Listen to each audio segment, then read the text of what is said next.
તો ગુજરાત આંગડિયા સર્વિસના કર્મચારીને રિવોલ્વર બતાવી આંગડિયા પેઢીના કરોડોની કિંમતના હીરાના પાર્સલોના થેલાઓની લૂંટના ગુનામાં સંડોવાયેલા આરોપી અમિત ભોજા શેટ્ટીની સુરત ક્રાઇમ બ્રાન્ચ પોલીસે ધરપકડ કરી છે।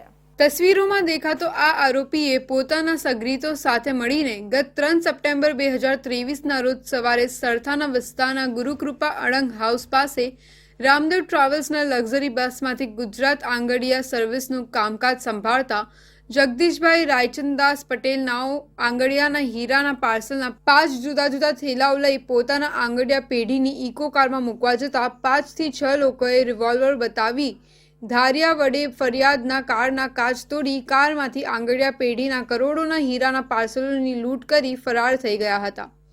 જો કે આ પહેલા 5 આરોપીઓને માત્ર 2 કલાકમાં ચીખલીથી સુરત ક્રાઇમ બ્રાન્ચ અને સુરત જિલ્લા પોલીસ દ્વારા નાકાબંધી કરી તેઓની ધરપકડ કરી હતી।